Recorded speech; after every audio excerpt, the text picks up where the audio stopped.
Pada abad ke-5 dan ke-4 sebelum Masehi, muncul sekelompok kaum yang bernama kaum Sofis. Mereka dianggap penting dalam perkembangan demokrasi di Athena, tetapi keberadaan mereka dipersepsi secara ambivalens ya. Di satu sisi mereka dianggap berpengaruh besar terhadap demokrasi khususnya di Athena, tetapi di sisi yang lain mereka dianggap destruktif terhadap demokrasi itu sendiri ya.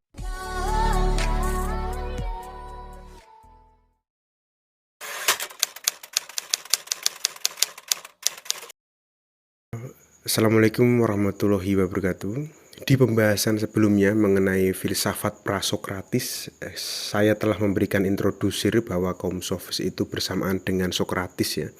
Dengan demikian memang ada kesamaan pendapat di antara keduanya. Bahkan menurut Cicero, seorang ahli retorika dalam sejarah Romawi, Sokrates dianggap memindahkan filsafat dari langit ke bumi, yang artinya sasaran yang diselidiki dalam filsafat dan pemikiran mereka bukan lagi jagat raya atau fusis, tetapi manusia ya. Dan ini hampir sama dengan apa yang dilakukan oleh kaum Sofis ya. Mereka juga menjadikan manusia sebagai objek pemikiran, dan itulah sebabnya barangkali yang membuat Aristofanes menyebut Sokrates sebagai seorang Sofis juga ya. Meskipun pada kenyataannya dalam beberapa catatan di buku Platon ya, ada perbedaan yang besar antara Sokrates dan kaum Sofis. Dan disinilah titik tolaknya. Filsafat Sokrates adalah sebuah reaksi terhadap suatu kritik terhadap pemikiran kaum Sofis.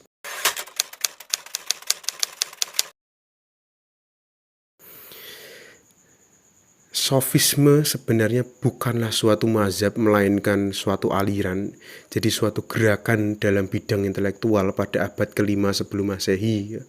Ketika zaman keemasan di sastra Yunani ya, sebutan Sofis ini mengalami perkembangan sendiri, karena sebelum abad ke-5 istilah Sofis dipersepsi secara positif, yakni bermakna sarjana dan cendekiawan ya. Umpamanya Pitagoras pada waktu itu, dan juga ketujuh orang yang pernah saya singgung di materi sebelumnya, yang diambil dari narasi Platon, semuanya disebut Sofis ya. Namun pada abad keempat, para sarjana atau cendekiawan bukan lagi disebut Sofis, tetapi filosofos ya, yang artinya filsuf. Sedangkan sebutan Sofis dikenakan kepada para guru yang berkeliling dari kota ke kota untuk mengajar. Akhirnya sebutan Sofis ini menjadi suatu sebutan yang tidak harum lagi, karena mereka dalam sejarah pada akhirnya seorang Sofis dianggap orang yang menipu ya, dengan alasan-alasan yang tidak sah. Pertanyaannya adalah kenapa kemudian istilah ini bergeser secara istilah ya. Kita akan mencari tahu, dan kita di sini akan membahas bagaimana perkembangannya ya. Dan hari ini pun ya, ketika kita menggambarkan seorang yang dikatakan Sofis, yang kita maksudkan di situ ialah orang ini menggunakan penerapan yang salah, argumen yang tidak valid untuk menghadapi kasusnya gitu ya. Sofis bagi kita adalah istilah pelecehan saat ini. Eksempelnya untuk era modern di Indonesia khususnya, misalnya ketika Rocky Gerung direpresentasikan sebagai bentuk dari kaum Sofis modern, sehingga sebutan Sofis tersebut terasa tendensius dan cenderung bersifat bisa disebut mockery ya. Dalam tulisan contohnya di Kumparan tahun 2019, saat itu di tengah melambungnya nama Rocky Gerung, ada beberapa orang yang mempertanyakan klaim-klaim Rocky, dan mereka adalah sejumlah akademisi filsafat lintas kampus. Pertanyaan itu kemudian dimaterialisasikan dalam sebuah diskusi bertajuk menolak pembusukan filsafat di Cikini, Jakarta Pusat ya, pada tanggal 14 bulan Februari 2019 ya. Ini hanya salah satu contoh atau example, dan sampai di sini pun jelas pandangan-pandangan ini menunjukkan ambivalensi dalam menafsirkan kaum Sofis ya, baik itu di era historis maupun di era modern. Dan saya akan menunjukkan persepsi yang cukup distintif ya, terutama ketika kita berpijak pada dokumentasi Plato dalam The Republic ya. Sebetulnya kata sophist sendiri itu artinya adalah kata bijak, dan menurut catatan William G. Pryor dalam An Introduction to Ancient Greek Ethics ya, judul babnya adalah The Sophists and Socrates ya. Yaitu Protagoras di sana, yang terbesar dari kelompok itu tidak malu menyebut dirinya seorang sofis ya. Bahkan Protagoras pun seperti itu ya. Dalam buku itu juga dijelaskan bahwa kaum sofis adalah kelompok yang beragam dan berbahaya dalam membuat generalisasi menyeluruh terkait dengan pandangan mereka. Mereka melakukan perjalanan dari kota ke kota di Yunani, menawarkan pengajaran dengan biaya tertentu. Dan apa yang mereka ajarkan bervariasi ya. Beberapa menawarkan interupsi dalam matematika dan astronomi, sedangkan yang lain mengajarkan kursus tentang arti kata-kata ya, atau disebut dengan retorika ya. Dan mereka pun dikenal karena mengajarkan retorika ya, yang disebut dengan seni berbicara di depan umum dan seni terkait dengan kepemimpinan politik ya. Di sebagian kota Yunani pada saat itu, dan khususnya di negara demokrasi seperti Athena, keunggulan manusia atau excellencia terkait erat dengan kepemimpinan mereka, dan juga mereka di ranah politik sangat penting ya. Untuk menjadi seorang pemimpin politik, seseorang harus pandai berbicara di depan umum sehingga dapat meyakinkan warga, sehingga kebijakan politiknya seakan benar ya, sehingga banyak orang menginginkan apa yang dijual kaum sofis pada waktu itu ya. Dan terkait dengan hal itu, sebagai antitesis ada pendapat dari Paul Wadraff ya dalam Rhetoric and Relativism, seri Protagoras and Gorgias ya. Secara tendensius ia mengatakan bahwa kata sopis sendiri atau sopistik ya dalam penggunaannya yang paling awal merujuk pada orang bijak seperti penyair, dan masih muncul sampai abad 4 sebelum Masehi sebagai istilah umum untuk para filosof dan orator ya. Dan di dalam catatan Plato, bagaimanapun kata itu menjadi lebih sempit ya, dan asosiatif khusus terhadap retorika dan relativisme ya. Dan dia menganggap bahwa ini sangat menyesatkan ya, karena para sofis ini mengajarkan pidato, teori politik, hukum, sejarah, sastra dan matematik serta astronomi ya. Beberapa sofis juga mengajarkan metafisika dan epistemologi, dan yang lain mengajar minat antropologis dalam budaya manusia gitu ya, yang mereka kaitkan dengan penemuan-penemuan manusia gitu ya. Dan sehingga dapat dianggap berlawanan dengan mitologi ya. Dan pesan kaum sofis itu kemajuan berkembang terhadap dengan penemuan dan kaum politik ya. Dan mereka mengatakan bahwa pendidikan adalah barang publik besar ya. Sedikit yang terselamatkan dari banyak buku yang dibuat oleh kaum sofis ya.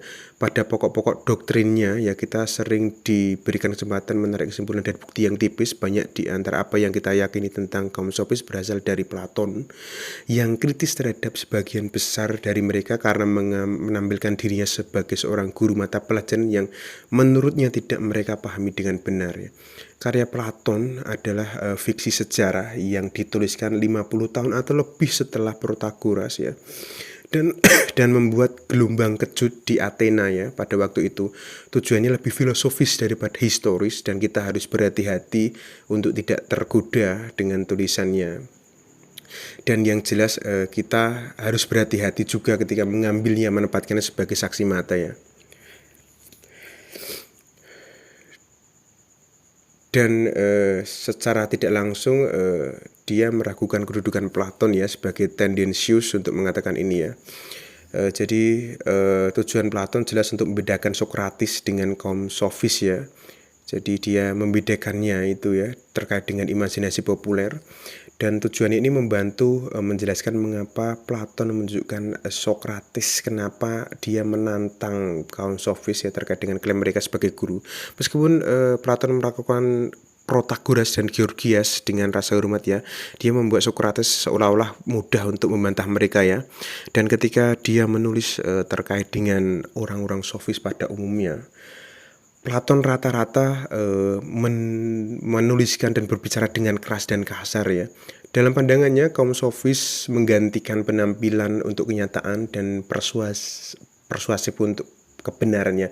Mereka menggunakan kekeliruan dengan sengaja untuk menyesatkan audiens yang terpesona, dan mereka mengklaim kemampuan untuk mengalahkan siapapun dengan kekuatan retorika tentang subjek yang mereka sebetulnya sama sekali tidak tahu, begitu ya. Itulah pandangan-pandangan Platon yang memang terlihat menyerang ya. Penggambaran Platon terkait dengan kaum sofis telah memberi kita istilah sophistical ya, atau canggih ya, untuk argumentasi yang sebetulnya menurut dia itu licik. Mengikuti petunjuk Hegel, sarjana abad ke-19 ya, George Groth memberikan pembelaan yang kuat terhadap kaum sofis dalam bukunya History of Goethe ya, dan para sarjana terbaru telah berusaha untuk memisahkan antara subjek mereka dari citra negatif yang biasa dibawanya ya. Nah, tempat sofis dalam sejarah filsafat Yunani sekarang diakui secara luas gitu ya.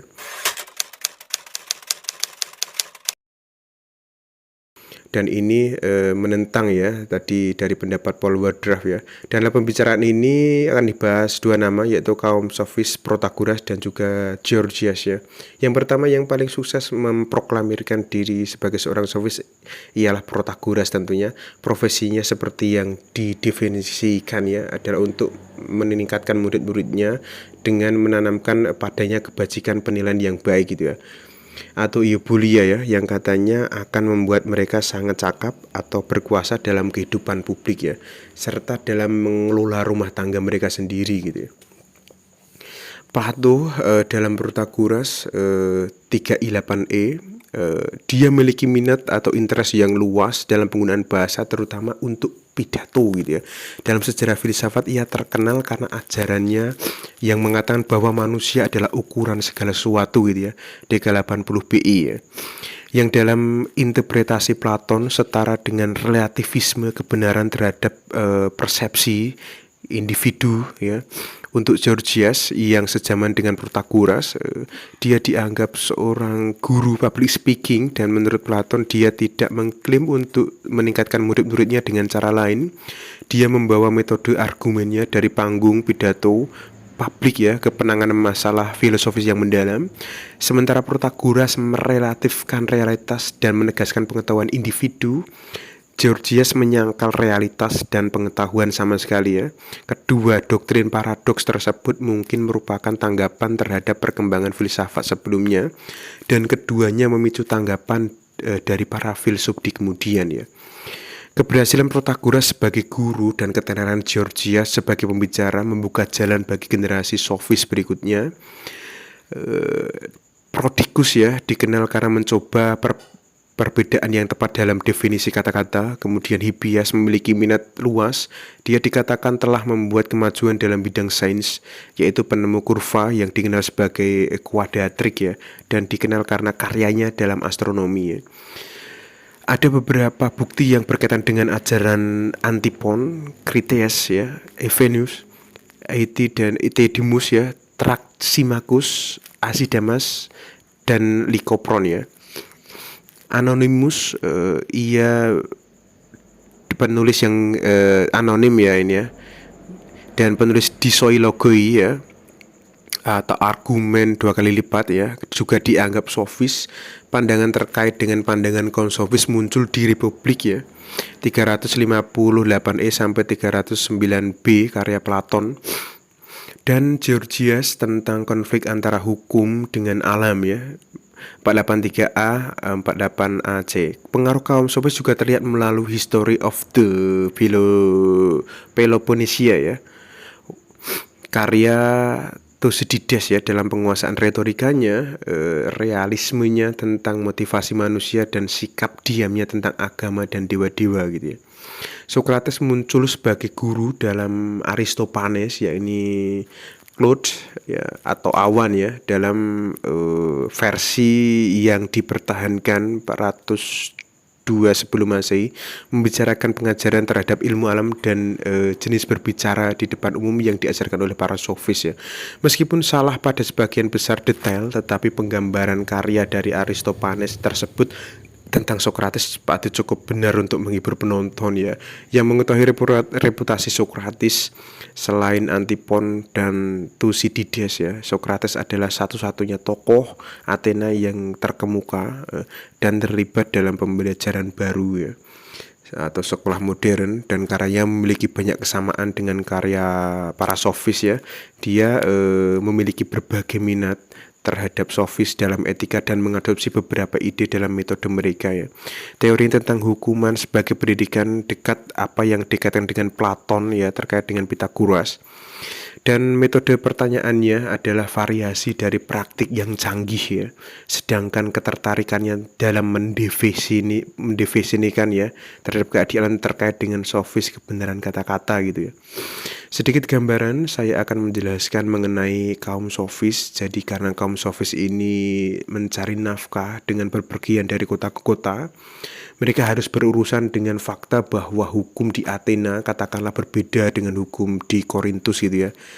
Seorang warga Athena atau Korintus secara alami akan melihat kotanya sebagai sumber keadilan, akan tetapi kaum sofis tidak dapat menyajikan pandangan mereka tentang keadilan di Athena dengan mengacu pada hukum atau kebiasaan di Korintus ya. Nah, dari sinilah timbul pertanyaan ya dari kaum sofis, apakah keadilan sepenuhnya didasarkan pada nomos, yaitu hukum kebiasaan, konvensi atau adat setempat ya, atau apakah ada dasar tambahan melalui alam atau fusis ya. Banyak doktrin yang kita kaitkan dengan kaum sofis muncul dalam upaya mereka untuk memecahkan masalah ini. Jadi kaum sofis karena sering mereka berjalan, jadi mengembara dari satu kota ke kota yang lain gitu ya. Kemudian mereka mulai menemukan bahwa ternyata di setiap tempat itu punya nomos ya, hukumnya sendiri ya, berdasarkan kebiasaan. Dan mereka dari sini kemudian ingin meruntuhkan anggapan-anggapan dan hukum yang dibentuk secara tradisional ya. Nah, jawaban tradisional untuk masalah ini adalah bahwa keadaan disetujui secara ilahi, maksudnya adalah mereka menyerahkan seutuhnya kepada para dewa dan khususnya Zeus ya, untuk memastikan bahwa keadilan dihormati dan ketidakadilan itu akan diberi hukuman ya. Jadi hukum-hukum ini dibentuk dengan melibatkan ilahi. Jadi melibatkan sesuatu yang transendental gitu ya, keilahian. Jawaban ini setidaknya berasal dari Homerus Odyssey ya. Warga dari berbagai kota Yunani melihat hukum khususnya untuk mereka yang sebagai spesifikasi keadilan ilahi ya, dan didukung oleh dukungan para dewa gitu ya, dalam Eumenides ya, drama ketiga dari trilogi Orestianya ya. Tragedi Aeschylus ya menggambarkan pembentukan Areopagus ya Athena ya.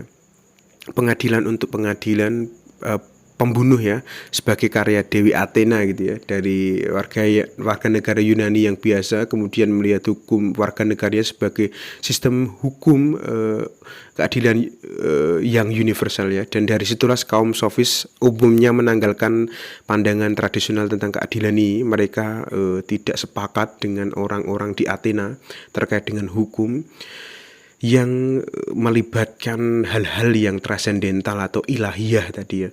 Protagoras secara terbuka bahkan meragukan keberadaan para dewa. Jadi mereka mengatakan dalam fragmen 4 Guthrie ya, A History of Greek Philosophy, judul bukunya. Jadi dia mengatakan mengenai para dewa, katanya saya tidak dapat mengatakan apakah mereka ada atau tidak ya, atau seperti apa bentuknya, karena ada banyak rintangan untuk pengetahuan, ketidakjelasan subjek dan singkatnya kehidupan manusia ya. Mungkin agnostisismenya adalah hasil dari kunjungannya ke banyak kota di Yunani dan melihat para dewa dipanggil untuk membenarkan hukum yang berbeda, bahkan bertentangan di sebuah tempat dengan tempat yang lainnya. Barangkali itu dihasilkan dari spekulasi filsuf prasokratis ya, yang banyak memberikan alternatif bagi dewa-dewa tradisional. Homer dalam penyelidikan mereka tentang alam, mungkin kepercayaan pada dewa-dewa Olimpian tampak aneh dan naif bagi Protagoras ya, sesuatu yang perlu diganti dengan pandangan lebih modern. Itulah kira-kira pemikiran Protagoras ya. Tentu saja penolakannya terhadap keberadaan para dewa itu sendiri merupakan langkah yang modern ya pada saat itu, dan barangkali bahkan dianggap radikal ya, karena Protagoras berusaha untuk menihilkan kaitannya dengan hukum yang berdasarkan unsur-unsur ilahi atau dewa-dewa ya.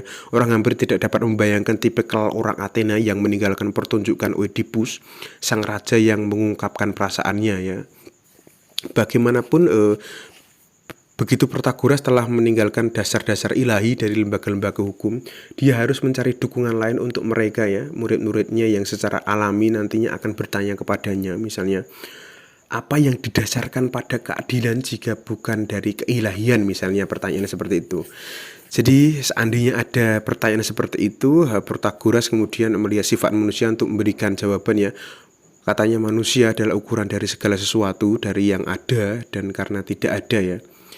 Jadi menurutnya manusialah jawabannya terkait dengan pertanyaan hukum ini ya, dan bukan dengan yang tidak real ya. Pernyataan terpisah-pisah ini kemudian sebagai kalimat tunggal yang paling terkenal dari kaum sofis, rentan terhadap interpretasi yang berbeda ya. Tidak semua mungkin yang dimaksud Protagoras ya dengan ini adalah sesuai dengan tafsir kita sebagai warga negara untuk menentukan sendiri apa yang adil dan tidak adil ya.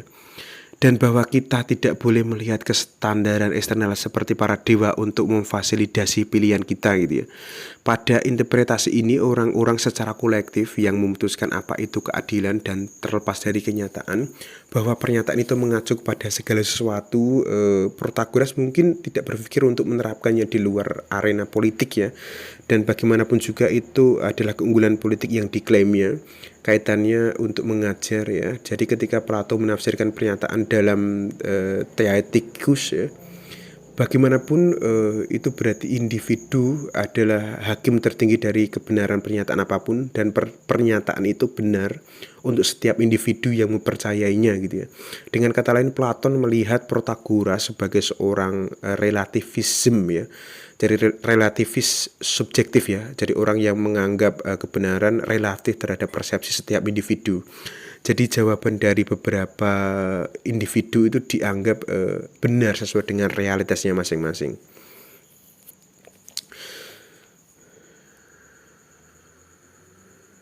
Di samping itu ya,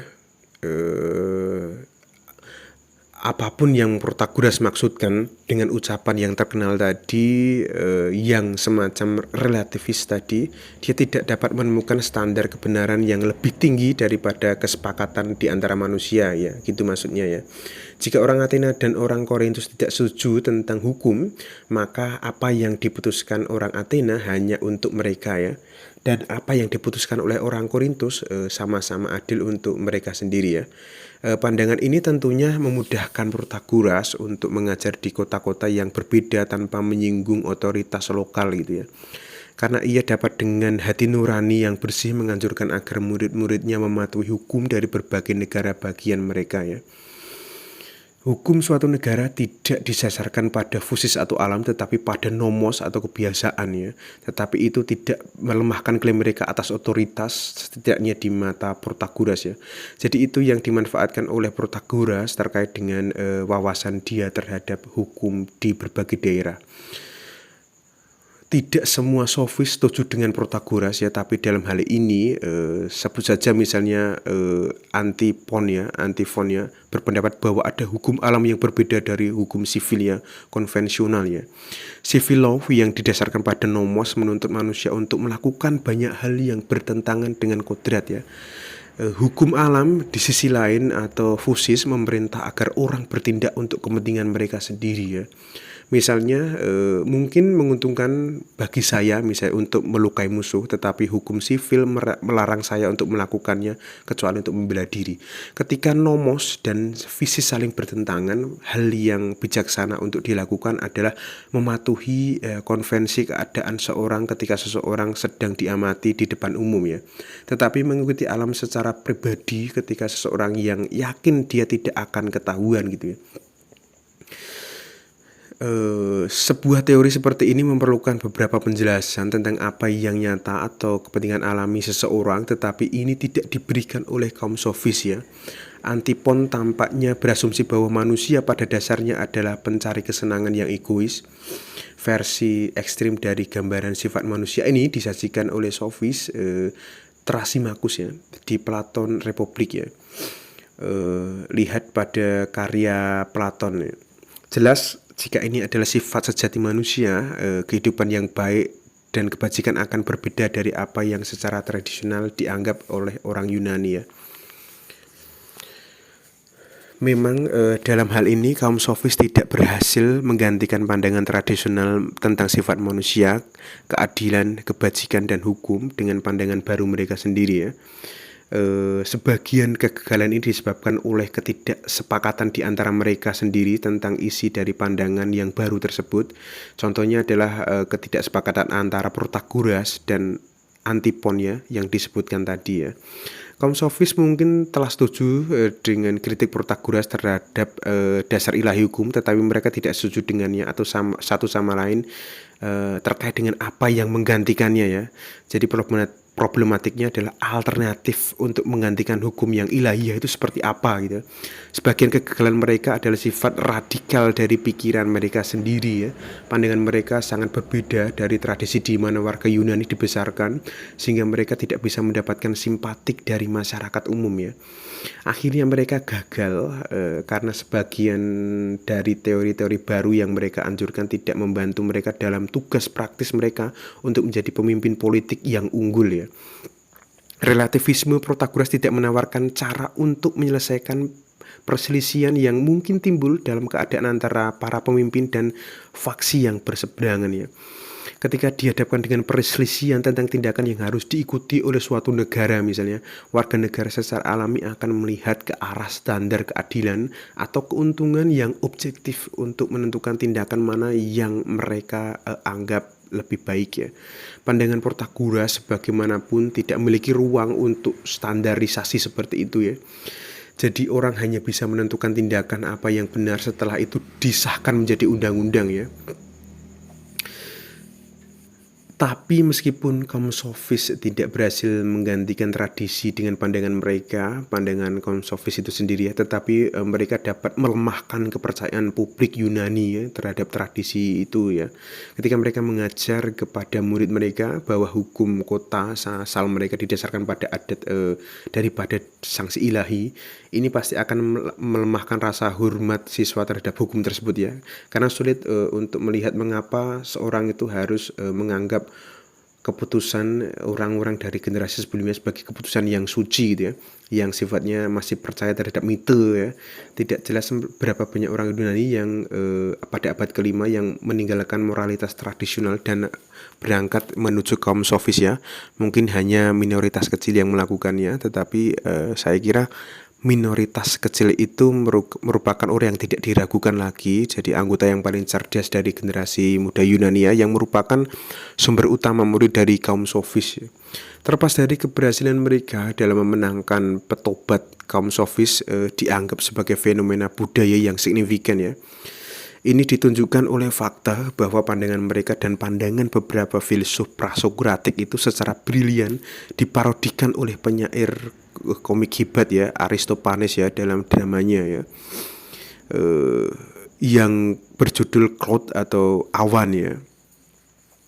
Kaum sofis tidak akan mendapat perhatian Aristophanes jika dia tidak dianggap penting ya, karena memang sosok kaum sofis ini pada masa itu sangat penting ya.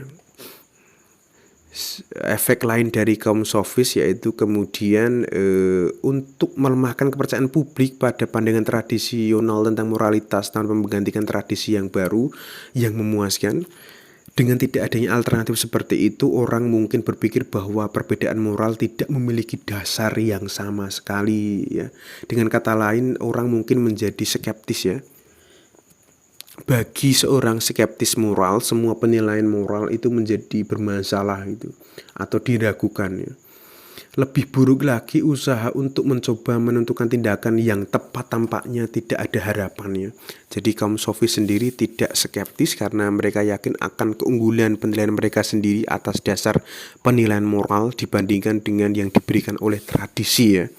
Tetapi skeptisisme adalah warisan dari kegagalan mereka untuk menggantikan tradisi dengan pandangan mereka sendiri ya.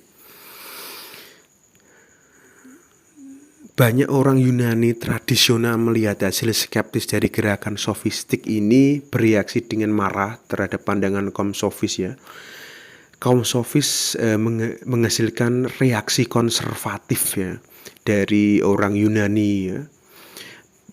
Orang yang hidup di sana bertahun-tahun, beratus tahun ya. Dan hal ini diperparah dengan anggapan bahwa kaum sofis ini menghasilkan sebuah kepemimpinan politik yang buruk dan bahwa kepemimpinan ini telah kalah dalam perang Peloponnesia. Namun banyak penantang kaum sofis ini berada dalam posisi yang canggung. Mereka menolak konsekuensi dari ajaran sofis, tetapi bukan sebagai filsuf ya. Mereka tidak dapat menunjukkan di mana argumen kaum sofis yang salah. Nah, problematiknya dari sini ya. Dan ini sangat sulit ya, sekaligus membantu menyatakan kemarahan para kaum sofis ya. Ini adalah satu ironi ya dari sejarah filsafat, karena pada akhirnya yang menjadi korban tersendiri secara ironi adalah Sokrates ya, yang kemudian menjadi lawan politik ya, atau antitesis intelektual utama mereka ya. Pembahasan berikutnya akan saya arahkan kepada wilayah retorika ya, karena memang sedemikian penting retorika pada masa itu yang dikembangkan oleh kaum sofis ya. Retorika oleh sebagian kalangan dianggap sebagai sesuatu yang manipulatif ya. Jadi mereka dianggap seperti itu ya, memanfaatkan kemampuan berbicara mereka bukan untuk kebenaran, tetapi untuk memenangkan sebuah perdebatan ya. Jadi persuasif atau retorika, kata Georgias, memiliki kekuatan yang sama tetapi tidak dalam bentuk yang sama sebagai paksaan ya. Dan ia memiliki kekuatan berdasarkan keterampilan yang diperoleh dari teknik berbicara, terlepas dari benar atau tidaknya apa yang dikatakan. Dari kutipan Helen 13 ya. Dia menyadarkan klaim ini pada 3 contoh ya. Astronom spekulatif persuasif pada subjek yang tak terlihat. Dia menjelaskan hanya dengan pendapat ya. Jadi bagaimana astronom ini mampu meretorikan ya pengalamannya kepada orang-orang dan membuat orang itu percaya ya dengan kata-katanya. Kedua, para filsuf menang dengan kecepatan mereka. Dan yang ketiga, pembicara di pengadilan hukum menang berdasarkan keterampilan yang digunakan untuk menulis pidato mereka, bukan karena kebenaran yang disampaikan, tetapi karena kemampuan berbicara ya. Inilah 3 dasar utama yang kemudian diklaim oleh Georgias menjadi dasar ya, bahwa retorika atau persuasif ini berdampak sangat signifikan dan besar. Keterampilan dengan kata-kata yang bisa mengalahkan kebenaran di pengadilan tidak dengan sendirinya menyiratkan filosofi skeptif atau relativistik ya. Pandangan tersebut dapat dianut secara setara oleh orang yang menghormati kebenaran, seperti yang diklaim Georgias dalam Helen ya, atau oleh orang yang menolak kemungkinan untuk mengatakan kebenaran sama sekali ya, seperti yang tampaknya dilakukan oleh Georgias dalam tokohnya ya. Bahkan pidato setuju dengan kemampuan pidato dalam kelompok besar ya. Itulah sebabnya dia menghadirkan Sokrates ya di tempat konteks itu ya, di mana kebenaran memiliki peluang lebih baik untuk menjadi persuasif daripada di pengadilan ya. Pengadilan Atenas terdiri dari panel juri yang terlalu besar untuk disuap ya, tetapi yang dengan mudah dapat diombang-ambingkan oleh retorika. Sokrates mengajukan banding sebaliknya pada keyakinan terdalam dari lawan bicaranya saja, dan pada keyakinan ini adalah kebenaran ya, bukan keterampilan salah satu pihak yang seharusnya menjadi masalah ya. Guru seni, kata pertama yang diketahui adalah korek ya, dan patrisias dari Sisilia, namun mereka biasanya tidak terdaftar sebagai sofis. Guru pertama yang disebut sofis adalah Georgias yang menguasai Athena dalam kunjungannya dari Leotini pada tahun 427 sebelum Masehi.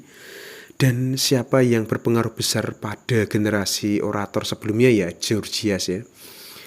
Dan jelas dia adalah subjek paling populer yang ditawarkan oleh para sofis ya. Munculnya demokrasi di Athena dan Sisilia selama abad kelima telah membuktikan kekuatan baru kepada pembicara yang kuat di pengadilan dan majelis hukum ya. Tetapi seni kata-kata bukanlah penemu baru-baru ini ya. Orang Yunani telah terpesona oleh pertunjukan pembicaraan di depan umum sejak Homer dan selalu menghormati mereka yang berhasil dalam konteks pidato ya. Negara rawan seperti Themis atau Kles ya berhutang kesuksesan mereka pada pidato jauh sebelum sofisme muncul ya. Dan pidato yang ditetapkan adalah fitur dari drama Yunani paling awal. Jadi di semua kota Yunani tetapi terutama di negara-negara demokrasi, pidato yang bagus memiliki tempat yang penting dalam hiburan ya, dalam badan-badan musyawarah dan di pengadilan hukum ya. Jadi Athena menawarkan sejak awal negara menawarkan terhadap orang-orang muda ini untuk berpidato yang dan menawarkan kesibukan terhadap orang yang tidak dipilih sebagai demagog ya. Jadi kesempatan untuk mempengaruhi kebijakan melalui berbicara di depan umum ya. Sementara itu pengadilan di demokrasi dapat merusak atau menyelamatkan seseorang tergantung tampaknya apakah penggugat atau pembela memberikan pidato yang lebih baik ya. Tetapi memang retorika tidak selalu menang dalam politik atau memberikan keamanan di pengadilan hukum ya. Perikles, pembicara terbaik pada zamannya, tidak berhasil dalam pembelaan hukumnya sendiri ya. Dan pidato Antipon meskipun sukses di kalangan intelektual tapi tidak sukses di kalangan eksekusi ya. Tidak menyelamatkan dia dari eksekusi ya. Jadi retorika meskipun dianggap sebagai sesuatu yang signifikan dan krusial, tetapi memang dalam sisi historis masih ada catatan negatif ya. Tradisi dalam filsafat menafsirkan retorika hanya sebagai seni persuasif sebagai yang sebagian besar disebutkan oleh Platon ya, yang mewakili Georgias mengajarkan retorika sebagai seni persuasi yang netral mengenai materi pelajaran dan dapat dikuasai dengan sendirinya ya. Selain itu juga cukup kuat untuk mengalahkan para ahli dalam bidang lain bahkan pada mata pelajaran keahlian mereka gitu ya. Pemikir sebelum Platon mungkin tidak secara sadar menggunakan konsep retorika yang begitu sempit ya. Catatan Platon bersifat tendensius dan sebagian besar guru awal berbicara di depan umum melampaui seni persuasi yang netral ya. Netral subjektif gitu ya. Kita tahu bahwa di bawah seni kata-kata para sofis membahas topik-topik seperti karakteristik tidak tutur ya, dan seperti Aristoteles poetik ya. Penggunaan kata-kata yang benar dan metode argumen ya, ini yang terakhir dirancang tidak hanya untuk tujuan persuasif tetapi untuk menggunakan dalam semua jenis pertanyaan serius ya, dari metafisika hingga antropologi ya. Dengan memperhatikan metode semacam itu tidak dapat membangun pengetahuan ya, sehingga Platon salah menyimpulkan ya, bahwa mereka tidak memiliki nilai tetapi untuk kaitannya hanya untuk membujuk gitu, mempersuasi gitu ya. Jadi secara garis besar penilaian orang terhadap sofisme memang berbeda-beda ya. Ada orang yang menilai hanya terkait dengan aliran yang merusak, tetapi juga ada orang yang melihat dari segi sisi-sisi yang menguntungkan. Namun bagaimanapun juga harus diakui bahwa timbulnya kaum sofis itu menampakkan bahwa di Yunani pada waktu itu ada krisis pemikiran ya. Orang telah jemu terhadap pemikiran-pemikiran yang bermacam-macam yang mengakibatkan kebenaran diragukan ya. Dasar ilmu pengetahuan digoncangkan. Oleh karena itu tidak dapat disangkal bahwa memang ada pengaruh yang negatif pada kebudayaan Yunani seperti merobohkan nilai-nilai tradisional dalam bidang agama, merusak moral dan juga menyalahgunakan kecakapan berpidato di muka umum ya. Akan tetapi harus juga diakui bahwa masih ada segi-segi yang menguntungkan, yaitu menimbulkan revolusi secara intelektual gitu ya. Jadi sofisme secara konklusif menciptakan gaya baru yang mempengaruhi para ahli sejarah, para penulis drama, dan yang paling penting adalah oleh sofisme manusia ditempatkan sebagai pusat perhatian gitu ya. Dari konklusi tadi kita harus menarik satu orang yang kemudian sangat berpengaruh ketika kita membicarakan kaum sofis ya, yaitu tidak lain adalah Sokrates. Karena memang keberadaan Sokrates ini secara antitesis untuk menegasi atau mengkritik ya hal-hal yang kemudian dilakukan oleh kaum sofisme sendiri yang cenderung tendensinya adalah negatif ya. Namun tidak ada orang yang tahu persis kapan Sokrates dilahirkan. Yang jelas adalah bahwa pada tahun 399 sebelum Masehi ia dijatuhi hukuman mati dengan harus minum racun. Oleh karena pada waktu itu ia berumur 70 tahun, maka barangkali ia dilahirkan pada tahun kurang lebih sekitar 470 sebelum Masehi. Dan agaknya ia berasal dari keluarga kaya yang kemudian menjadi miskin. Yang jelas bahwa ia mendapatkan pendidikan yang baik ya. Seperti halnya dengan para kaum sofis, Sokrates juga memberikan pelajaran pada rakyat ya. Sama halnya dengan para kaum sofis, ia juga mengarahkan perhatiannya kepada manusia.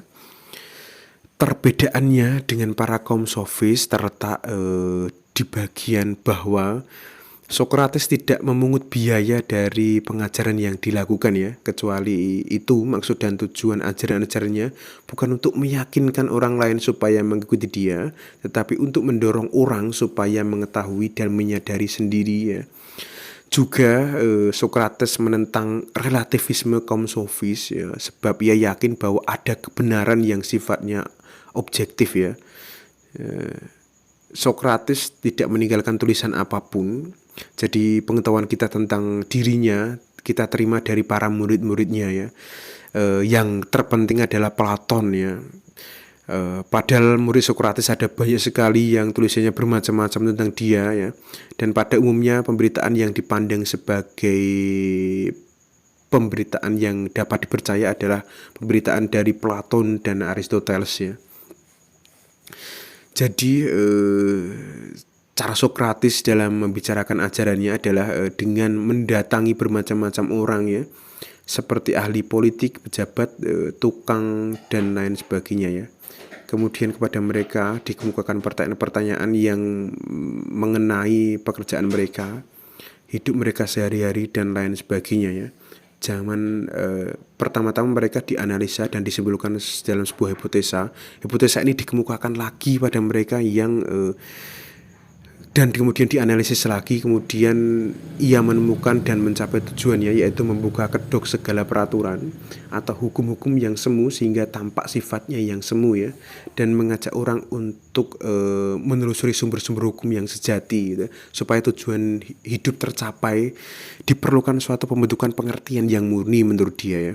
Oleh karena pendidikan retorika yang telah diberikan para kaum sofis telah menjadikan banyak orang sombong, maka sering dengan cara yang menggelikan Sokrates kemudian mengajukan pertanyaan-pertanyaan ya yang sangat dapat membingungkan orang-orang itu ya, karena jawaban atas pertanyaan-pertanyaan itu menjadi saling bertentangan sehingga para orang tersebut ditertawakan orang lain ya. Metode tersebut oleh Sokrates disebut metode ironi ya, atau ironia ya. Segi yang positif dari metode ini terletak dalam usahanya untuk mengupas kebenaran dari kulit pengetahuan semu orang-orang tersebut ya. Cara pengajaran Sokrates pada umumnya disebut dialektika, karena di dalam pengajaran itu dialog memegang peranan penting ya. Sebutan yang lain ialah maiotika, seni kebidanan ya. Karena dengan cara ini Sokrates bertindak seperti seorang bidan yang menolong kelahiran bayi. Dalam hal ini adalah pengertian yang benar ya. Jadi dengan cara bekerja secara sistematik yang demikian itu, Sokrates kemudian menemukan suatu cara berpikir yang disebut induksi ya, yaitu menyimpulkan pengetahuan yang sifatnya umum dengan berpangkal dari banyak pengetahuan tentang hal yang khusus ya. Umpamanya banyak orang yang menganggap keahliannya sebagai tukang besi, tukang sepatu dan lain sebagainya sebagai keutamaan. Seorang tukang besi berpendapat bahwa keutamaannya ialah jikalau ia membuat alat-alat dari besi yang baik. Seorang tukang sepatu sebagian dari keutamaannya jika ia membuat sepatu yang baik, demikian seterusnya ya. Untuk mengetahui apakah keutamaan pada umumnya, semua sifat khusus keutamaan-keutamaan yang bermacam-macam itu harus disingkirkan ya.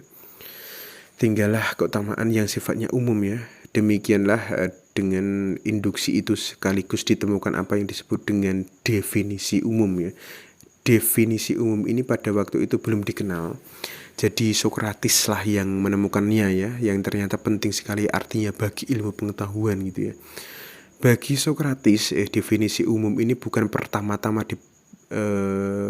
diperlukan bagi ilmu pengetahuan ya, tetapi bagi etika ya. Yang diperlukan adalah pengertian-pengertian etis seperti misalnya keadilan, kebenaran, persahabatan dan sebagainya. Jadi oleh karena Sokrates tidak memberikan suatu sistem, maka tidak meninggalkan tulisan sedikit pun. Jadi sukar sekali untuk menentukan bagaimana isi ajaran Sokrates yang sebenarnya ya. Barangkali ajarannya dapat dirangkum dalam beberapa poin ya. Seperti jiwa manusia yang menurut Sokrates bukanlah nafasnya semata-mata ya, tetapi azas hidup manusia yang dalam arti yang lebih mendalam ya. Jiwa itu adalah intisari manusia, hakikat manusia sebagai pribadi yang bertanggung jawab ya. Oleh karena jiwa adalah intisari manusia, maka manusia wajib mengutamakan kebahagiaan jiwanya ya. Atau disebut dengan eudaimonia yang artinya memiliki daimon atau jiwa yang baik ya. Lebih dari kebahagiaan tubuhnya atau kebahagiaan yang lahiriah seperti misalnya kesehatan, kekayaan dan lain sebagainya ya. Manusia harus membuat jiwanya menjadi jiwa yang sebaik mungkin ya. Jika manusia hanya hidup saja, hal itu belum ada artinya. Orang tentunya harus hidup yang baik. Jadi persoalan yang pokok adalah bagaimana orang dapat mencapai kebahagiaan ya. Menurut Sokrates, alat untuk mencapai eudaimonia ya, atau kebahagiaan itu dengan kebajikan ya, atau keutamaan. Dalam bahasa Yunani arete ya. Akan tetapi kebajikan atau keutamaan di sini tidak diartikan secara moral atau moralistik ya, melainkan secara yang lebih luas daripada itu ya. Kebajikan atau keutamaan seorang tukang sepatu misalnya ialah kebajikan atau keutamaan yang menjadikan tukang sepatu itu menjadi tukang sepatu yang baik tentunya. Karena tahu bagaimana cara pekerjaannya. Ketika tahu pekerjaannya baik ya, ia tahu yang terbaik di bidangnya ya. Begitu juga terkait dengan politikus ya, atau seorang petani dan sebagainya, itu sama saja ya. Pendirian Sokrates yang terkenal ialah keutamaan pengetahuan ya. Keutamaan di bidang hidup baik tentu menjadi orang dapat hidup bahagia ya. Hidup baik artinya mempraktikkan pengetahuannya tentang hidup baik itu. Jadi baik bisa dikaitkan dengan soal pengetahuan, bukan kemauan manusia ya. Berdasarkan pandangan yang demikian ini, maka menurut Sokrates tidak mungkin orang dengan sengaja melakukan yang salah ya. Kalau orang berbuat salah itu disebabkan karena ia tidak berpengetahuan ya. Karena berarti dengan demikian ia telah keliru itu ya. Oleh karena kebajikan dan keutamaan adalah pengetahuan tentang yang baik, padahal yang baik adalah satu, maka kebajikan atau keutamaan hanya ada satu saja ya. Kolektif atau menyeluruh ya. Memiliki kebajikan yang satu itu berarti memiliki segala kebajikan ya. Umpamanya orang yang berani tentu juga adil dan menaruh belas kasihan dan lain sebagainya ya. Jikalau tidak demikian, itu bukan kebajikan yang sejati ya. Yang baik untuk Athena tentu baik untuk Sparta dan baik untuk orang barbar ya. Memiliki arete berarti memiliki kebajikan atau keutamaan ya. Dan juga berarti memiliki kesempurnaan manusia sebagaimana mestinya ya, yang hakiki ya. Tidak jelas pandangan Sokrates tentang negara, akan tetapi ia memberikan asas-asas etika kenegaraan ya. Menurut dia, negara mempunyai tugas untuk mewujudkan kebahagiaan warga negaranya, membuat jiwa manusia sebaik mungkin. Oleh karena itu penguasa harus tahu apa yang baik. Jadi di dalam pemerintahan yang penting bukan demokrasi atau suara rakyat, tetapi keahlian yang khusus, yaitu pengenalan tentang yang baik ya. Jadi kekuatan pemikiran Sokrates ini bekerja terus di dalam mazhab-mazhab pengikutnya. Mazhab-mazhab itu bukan mewujudkan kesatuan-kesatuan yang tertutup seperti yang telah terjadi pada masa Pitagoras dan juga akademisi Platon ya. Jadi mazhab-mazhab yang terkenal ialah mazhab Punis dari dari Antisthenes ya, dan mazhab Kurenis dari Aristippus ya. Antisthenes mengajar setelah kematian Sokrates ya di gimnasium Gunung Sargos ya di Athena. Ia menaruh perhatiannya kepada etika. Menurut dia manusia harus melepaskan diri dari segala sesuatu yang tidak satupun yang membuat dia bersusah ya. Ia harus senantiasa puas terhadap dirinya sendiri. Satu-satunya asas hidup ialah bebas secara mutlak terhadap semua anggapan orang banyak dan hukum-hukum mereka ya. Kemudian yang berikutnya, yang kedua, Aristippus ya dari Kirene ya, mempunyai pandangan yang justru sebaliknya dari Antisthenes ya. Satu-satunya tujuan perbuatan kita adalah kenikmatan atau hedon. Sekalipun demikian, tugas orang bijak bukan untuk dikuasai oleh kenikmatan, melainkan untuk menguasainya. Jadi secara konklusif zaman Sokrates adalah zaman yang penting sekali, sebab zaman inilah mewujudkan zaman penghubung yang menghubungkan pemikiran prasokratis dan pemikiran Helenis ya. Umpamanya ke belakang Aristoteles menggabungkan diri dengan Demokritos, sedangkan ke depan ia menjadi pelopor aliran Epikuros ya. Ke belakang ajaran Antisthenes menggabungkan diri dengan Heraklitos, sedangkan ajaran yang timbul dalam bentuk yang lebih lunak yaitu dalam aliran Stoa ya. Jadi itulah pembahasan sekilas mengenai kaum sofis. Kemudian juga dilanjutkan dengan Sokrates ya. Kita akan melanjutkan pembahasan berikutnya terkait dengan Platon dan Aristoteles ya. Kemudian kita akan kepada Helenia ya. Jadi itu saja dari saya. Wassalamualaikum warahmatullahi wabarakatuh.